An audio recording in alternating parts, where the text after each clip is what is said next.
Hello and welcome to POV, the Portland Ovations podcast. My name is Amy Petrin, the Ovations Artistic and Executive Director. Today I'm joined by Janice Carissa, who is a pianist who will be taking the stage here in Portland on December 10th at 3 p.m. at Hannaford Hall. If you're listening to this podcast before December 10th, happy to tell you there are still tickets available. So a few things about Janice before we dig in. First of all, Janice recently graduated from the Curtis Institute of Music in Philadelphia and is now studying at the Juilliard School.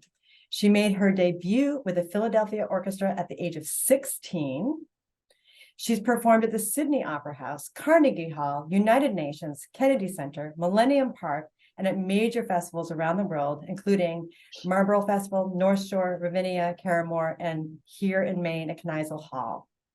Most recently, Janice was named the Gilmore Artist Winner of 2022. So welcome, Janice. Nice to see you. Thank you so much. Nice to see you too. Lovely to finally see your face. Last time we chatted, it's been quite a few months now, so it's a pleasure to be here. Thank you for having me.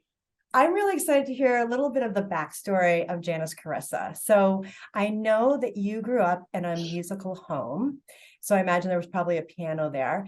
Do you have a first memory of sitting at the piano? What's your earliest memory?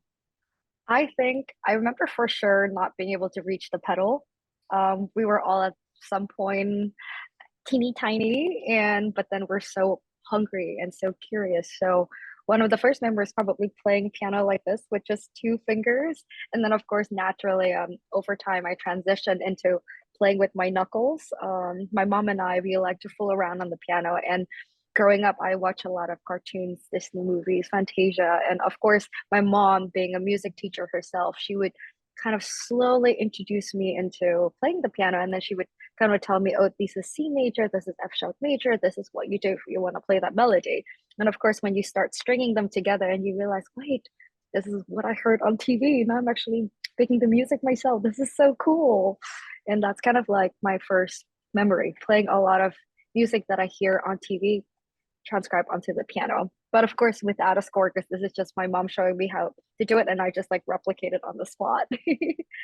And so your mom, I mean, obviously had a huge role in your life Yeah. as a young piano player. And so as I understand it, she was your first instructor, correct?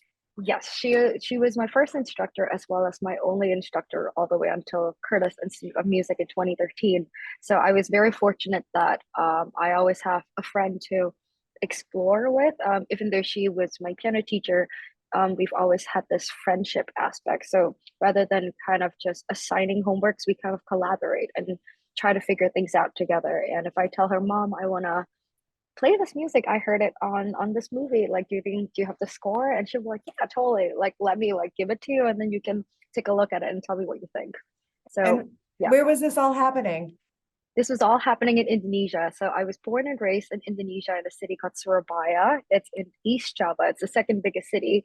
And actually in the last 20 to 25 years, there's been a huge development or like booming of the classical music industry. And my mom was very fortunate that she was able to be at the center of it. So growing up, I lived in a music school. So I was very fortunate to not only just have one piano to choose from, I could just like climb to another one if one is taken. It And was as you definitely grew, a you privilege. just went on and on through, I mean, were there other instructors in the Yeah. piano school, or was that primarily your mom's school? There were other instructors, and actually I had to learn scales and then improvisation, solfege, as well as we call it oral tests, where you would listen to a piece of music and then you would analyze it. And then, but you would only 30 seconds to come up with a short presentation. And then each year we would have to do an examination, which basically is a combination of playing through pieces like a short concert and then doing all the theory things. Yeah. And your mother was self-taught, is that correct also? She was self-taught, but she did have opportunities to study, like do study exchange in Mhm. mostly in London. And actually she used to study theory with a student of Messian. He's Indonesian. And back in the day, whenever she would have lessons with him, my brother and I would like be in the car with her, and my uncle would like drive us over. And then when we drop her off, then me and my brother would get shumai and wait for like 2 hours just eating until my mom's done with the course. But then of course, like by the end of it, you should just like crash into the apartment and be like, hello, are you done? It's wonderful. What amazing memories you have. And what is, I mean, to be able to share Very that with lucky. your mother, I mean, it just seems Yeah. such a beautiful, beautiful to tie all of that together. Thank So you. I certainly am very grateful. when did you, so you said your mother was your only formal instructor before going to Curtis. So tell us about that. How That old was were you and how did that happen? so dream big. That was something that my mom and dad had always encouraged me to do. And we're from Indonesia. It's a small country, far away from anything else. But then we realized that when we had this pianist come in from America, and he was giving a piano festival, kind of like a short course on performances in Jakarta, he mentioned to me that I should try out for Curtis. And at the time, because of course we've heard of the school, I grew up watching Lang Lang and idolizing Gary Graffman and Yuja Wong. So I was like, wow, like that's far. That's a big dream. And my mom was like, why not? Like, let's go try it. And I think because at the time I didn't realize the magnitude of it. I think that was kind of what helped me succeed, Mhm. because I was purely doing it out of love and the joy of playing piano, rather than trying to like, I have to be in this institution and I have to like do this, I have to do that by a certain age. I was kind of just going with the flow, and if it's meant to be, it's meant to be. And so far, I think I'm very happy with where I'm embarking in terms of my own path. Yeah. Mhm. And so along the way, we mentioned that you were at Curtis.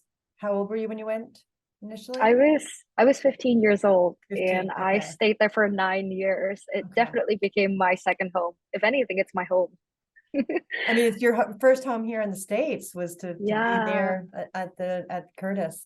And then you won one of the awards that I think is always such a fun one because unlike a competition, uh, Gilmore has a different flavor to it. So tell us about how you learned about the fact that you were the awarded the Gilmore Young Artist Award. That was such an exciting time for me, because I remember I got a voicemail from Pierre, and this was a number that I don't have on my phone, so of course it came out as just random numbers, but it said Kalamazoo, and I was like, this could only be one thing. What is this? And then in the voicemail it said, "Hi, this is Pierre. I'm calling you from Kalamazoo, and I would like to speak with you when you have a moment." And before I could finish listening to the voicemail, I just dialed the number back and just called him back and was like, "Hi, how are you?" And then he announced that, "Congratulations, you're the new Gilmore Young artist." And I could have, I could have broken the entire floor. I was jumping, I was screaming. I'm pretty sure he had to like put his phone away for a few seconds, because I was just leaping with joy and just gratitude, and kind of just a validation, a pat on the back that like, "Yeah, this is why I work hard, and this is why I do what I do." And of course, with this amazing opportunity of being in the Gilmore family, they've been so generous to give all these young artists an opportunity to share their music on stage and to travel with them. And of course, the most fun part, commissioning a composer of your choice. So there's something in the works. Hopefully, I get to perform the work next fall. So stay tuned. but Okay. um, but it has definitely opened so many doors that I wouldn't have been able to imagine in the past. Yeah. So where are you right now? I'm currently in New York City, in the school where I go to for my master's degree. I'm at Juilliard School. And if only I know a way to unblur my iPad, I would show you the view. But if you'd like a hint, you could kind of guess. Oh So if yes, you look, that could be New York. that could be New York. If you see yellow taxis and just like busy crossroads intersecting all over the place, that's my life nowadays. And I'm very, very, very grateful and very happy to be here. Well, and one of the things that we love here at Ovations is introducing young rising stars to our audiences. And I think one of the things that's really been, I mean, a hallmark of this is just people having that experience of being able to feel that sense of discovery with us, Yeah. of having that first, there's one thing to be like, oh yeah, they sound just like the recording that I've heard, how many times, but there's another thing to be in a room and have your first experience likely be Yeah. a live one, not a recorded one. Right. And And to Right. have that moment where you can say, I saw this person when. And I was thinking about the other day when we were getting ready to talk, and I wanted to share with you, it's really funny. One of my predecessor was a phone call once that said, we have this young cellist. He's amazing. And if you could just take a chance with him, I promise it'll be a good thing. Well, that cellist turned out to be Yo-Yo Ma. And it also is the same Wow. agency that you now are at, because that's another big to do in your life right now, is that you now have professional management and representation. So Yes. congratulations on that Thank you too. very much. Thank you. It certainly has been a huge pivotal point in my life.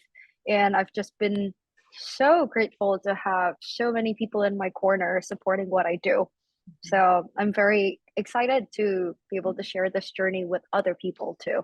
Yeah. Well, I would Thank say you. that your spirit, as you said, just, not forcing things, and that things are going to happen the way they're supposed to happen. I Yeah. feel like that's coming back your way. That energy that you're putting out into the world is definitely coming back, because I think, at least my experience has been, that everybody that crosses paths with you wants to talk to you, wants to hear you play, wants to see you succeed. So you Thank can you. definitely count Ovations as part of that journey. Thank you so much. Thank you. So let's dig into the program. And I love not only the program you designed, I love the intentionality behind the program. I love the fact that you and I were on the phone and you were actually playing it in the back, playing, saying, and then I think I'll do this, and then I'll do this, and check this out. So as folks that are going to be coming to the concert, or maybe not, maybe this is their whole experience with you, talk us through the program a little bit, what the choice you made overall, why you made these choices, and then just maybe dig into each piece of it and give us a little bit of what's special about it for you. What gets you excited? Of course, happy to. Thank you so much for asking. Actually, I'm really excited to present this program because all of these four pieces has been on my bucket list. And the first one is actually dedicated to my mom. This is her favorite piece ever. I grew up listening to Granada's Maiden and the Nightingale played from literally all corners in the room. I could go into one room, hear that, and then travel somewhere else like in 5 minutes and it'll still be playing. This is how much she loves it. And of course the second piece, Scriabin, that's also another piece that just has always spoke to me because it has this longing that's never quite met. And I guess that's a bit like my life motto, that there's always more to learn and more to discover. You can try to find an answer, but you may not find an answer yet. But I think the process of searching for them is what makes life itself worth it. And then the next thing, Winsboro Cotton Mill Blues, is it's another fun one because not only do I get to play with my fingers, I get to play with my wrists and my elbows. I get to throw a tantrum on the piano, but then also play this most beautiful yet at the same time very sorrowful melody, because this piece was actually written as a protest song by Frederick Rzewski. So it's supposed to kind of mimic the kind of emotional impact of being around a loud missionary for 8 to 10 hours a day, and how it would actually drive you to madness. And so their way of finding solidarity with each other was to sing this sad tune that is inspired by the blues world. And of course after that I conclude the program with Brahms F minor, the third piano sonata, and that to me is just the creme of the crop, because even though it was written when Brahms was only in his late teens, there's something about the magnitude of the piece that kind of foreshadows the kind of impact that he's going to bring into the music world. I think a lot of us just is always so pleasantly surprised that it's only Opus 5, because actually when I first played Brahms music, I played the Brahms Opus 119, which is his late work. So it's very funny to now kind of like retrace my step and explore a younger Brahms who somehow is still the same person as he becomes later on. And I guess if you have not noticed, the entire program is based on the tonality of F sharp to F. And it descends slowly. So the Granado starts with F sharp in the key of B minor, and the Scriabin starts in F sharp too. And then the Rzewski starts with an F sharp and a fa. And it goes ta ta ti ta ti ta ti ta ti ta ti ta ti ta. And then the Brahms starts with a fa. And the reason I chose this is because my teachers always tell me to always live in between the notes. That's where the story is. And through these two tonalities that is only a chromatic apart, I want to be able to express that, even though, yes, there's not much distance in it, but there's so much that it can say, and more than probably what this would be able to say. So I want to get that message across and encourage people to endlessly search, no matter how big or how small the space is, to learn or to grow. Yeah. And I love so much about what you've just shared. And I think, I know that people know that a lot of thought is put into programs, but to hear you talk about why these four pieces, why this order, what they meant to you, what they mean to you, I think that's such an insight for folks, because I think it's easy to sometimes think, oh, the program is a nice menu and maybe they've got an arc, but there's even more to it. And I also want to just comment too that it was the Zuski. Am I saying Zevsky. That was when we were on the phone that day. Yeah. That piece, of course, jumped out because you were demonstrating to me the different playing techniques. But also, the other thing that really struck me by that piece is that it's the cotton mill blues, and the protest was around, you said, the textile workers that were working in mills down south. And Maine is a textile state, or was a textile state, and has a huge connection to the textile history and mill workers and young people and immigrants that were part of this. I mean, it is really a major part of the fabric of Maine. So when you were talking about back then, when we were having these early conversations, I thought, oh, the connection there even makes sense, and unintentional, but completely appropriate for this audience to sort of sink into that. I'm so happy to hear that. Yeah, absolutely. Again, this is one of my favorite things about collaboration, is that you learn new things along the way all the time, and you're discovering things. And I'm not only learning about music, I'm also learning about life. Because I think it's so wonderful that we live in a country where it's so diverse and each state has something to offer. And I cannot wait to just be back in Maine and learn more about this beautiful place, and hopefully be able to share my music with other people. I'm going to come back to that part about returning to Maine, because I know that there's a few other things you like to do, and Maine is really good, at least one of them.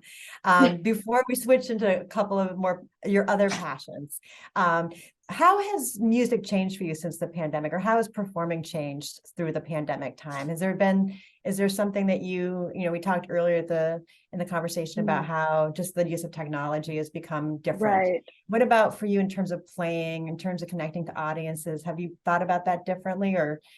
Absolutely. I think being comfortable playing to a camera is it's a new skill, because it's so different. I think a lot of musicians, we would rather perform a concert than to record, because in a way that brings more pressure.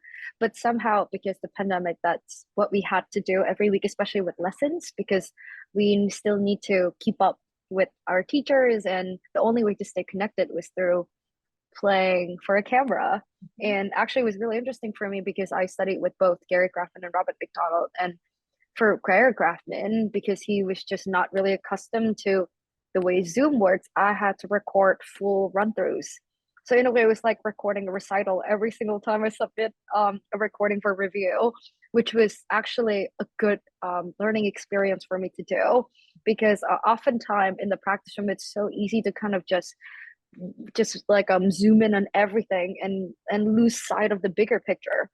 And so then by being asked to play through a piece and learning them only in a short period of time, it really makes you shift your gears and learn things differently, and in a way more efficiently as well.